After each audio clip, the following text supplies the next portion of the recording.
Hello, friend. You're on the American Stories channel. Here, real-life love stories come alive, amazing, touching, and sincere. Every story is a journey into a world of love, hope, and self-discovery. Dive into our tales, and maybe you'll find a piece of your own life in them. If you enjoy our stories, don't forget to subscribe to the channel and give this video a like. Your support inspires us to share even more amazing stories. 11:30 at night, when Brooklyn purred with air conditioners, linguistics grad student Emily Bilan was trying to finish an article on discourse markers. But the kitchen mixer had a life of its own. A thin jet hissed through a cracked cartridge and now and then it whistled like a minimalist teakettle. The steam killed the silence, and stray thoughts killed her focus. Emily typed 24H plumber near Prospect Heights and found Harper & Son Honest Plumbing. A live answering service routed her to the master. Harper speaking. How serious is the patient? My faucet's got a freight train voice. Can you come? 40 minutes. Tell him the best aria is yet to come. 30 minutes later the doorbell rang. A tall brunette in dark blue coveralls and spotless sneakers stood on the threshold. While Emily led him to the kitchen, Ethan Harper asked for a minute of silence. He pressed his ear to the mixer, tapped the body, and nodded like a doctor. The ceramic cartridges cracked. I'll swap it out, add new washers. Guaranteed hush. From the toolkit he pulled the parts, moving lightly and precisely, handle off, nut unscrewed, cartridge lifted. Emily stood aside with green tea, catching herself watching his hands more than her notes. You're from Ukraine? He asked without taking his eyes off the wrench. Yes.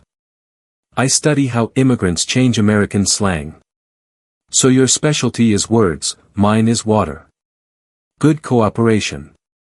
20 minutes later they tested the faucet. He opened the valve full, silence. Just a steady stream, no whistle, no splash. Recipe, new cartridge, silicone lube, and a drop of patience, he winked. Emily signed the job sheet and boldly scribbled her number on the back, in case you crave chlorine-free coffee. Reading it, Ethan smiled. If the faucet gets anxious again, I'll call. The coffee debt stands. When the door closed, the apartment was truly quiet for the first time in 2 days. Emily eyed the shiny new part and thought. Sometimes one tiny crack lets something completely different burst into your life. 2 days later her phone lit up. Ethan, coffee debt's calling. Bluestone Lane at 6 OK? Emily, sure, bring a flat white, double espresso. Ethan, challenge accepted. On the ivy-wrapped terrace Ethan appeared in a charcoal sweater and jeans without a speck of paint, 2 cups and a confident repairman's smile in hand. So, linguistics. Why New York? 800 languages, each a live lab. And plumbing? 3rd generation in pipes, but my dream is to design the water system of a skyscraper I draft myself. Conversation slid from favorite novels to childhood hobbies. Evening flowed into a Bryant Park walk, petunias smelled of honey, street lamps painted like ponds. Ethan told how he'd fixed the library sprinklers, Emily how she chased slang in Queens. You know, he stopped by the fountain, water and language are alike, both break through where resistance is lowest. The pause lasted a heartbeat yet felt longer. But the M42 was already opening its doors. She smiled and whispered. Text me if you meet an undeciphered dialect of pipe. When she took a window seat, Ethan raised his hand goodbye, and the night traffic seemed to quiet. Saturday dawned with a storm, the sky split with lightning like a bare cable. That evening Ethan's friends were throwing a barbecue on a Williamsburg roof. He arrived under an umbrella outside Emily's building. Grab a raincoat, tonight I'll show you you can drink the sky, he joked. Up top, the air smelt of corn and smoke. Electrician Marcus and photographer Layla greeted their guest like an old friend. So you're the linguist who silenced Brooklyn's whistle. Layla winked. A flash ripped the cloud, rain intensified, everyone scrambled beneath the awning. Ethan draped his coat over Emily's shoulders and stayed in the downpour, minding the grill. "You'll catch your death," she shouted as water ran off his hair. "Plumbers are on good terms with water, remember?" Thunder killed the music, suddenly the lights died, a breaker tripped. Emily found his hand in the dark. Their fingers laced naturally, as if it had happened 100 times. When power returned, Marcus whooped. "Looks like the main circuit's closed."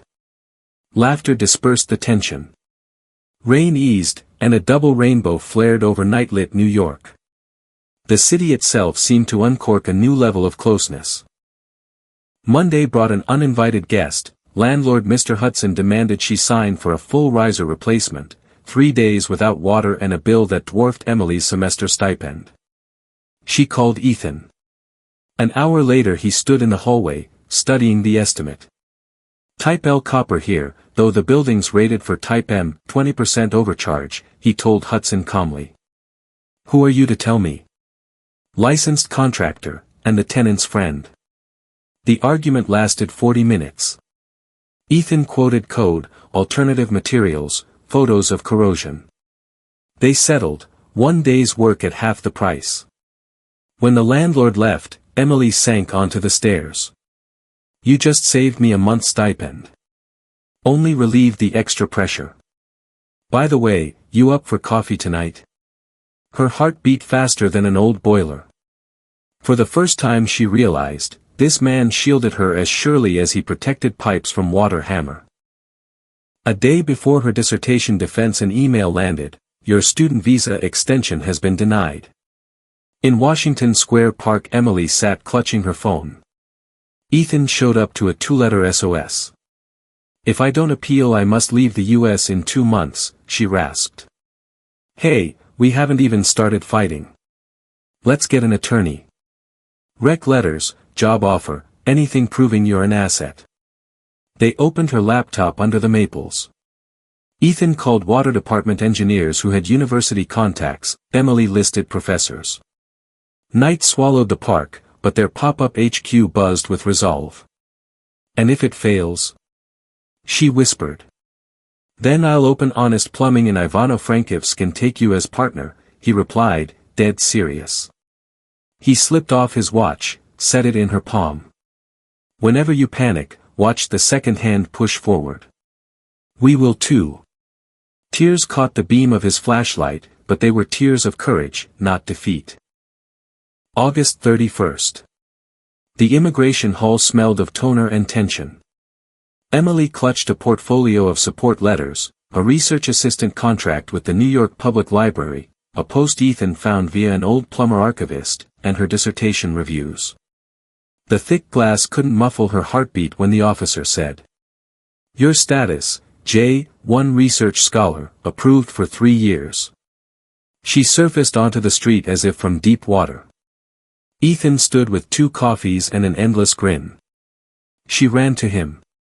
"New York keeps me." "Good, 'cause I brought the key." He knelt and opened a box, a silver ring topped with a tiny wrench. "A symbol that any crack can be fixed together," he said. "Will you be my system for life?" "Yes. And may the water applaud us." The sky, as if it heard, fogged over with a light August shower. Drops rang on the asphalt, yet none could shatter the perfect pressure they had reached together.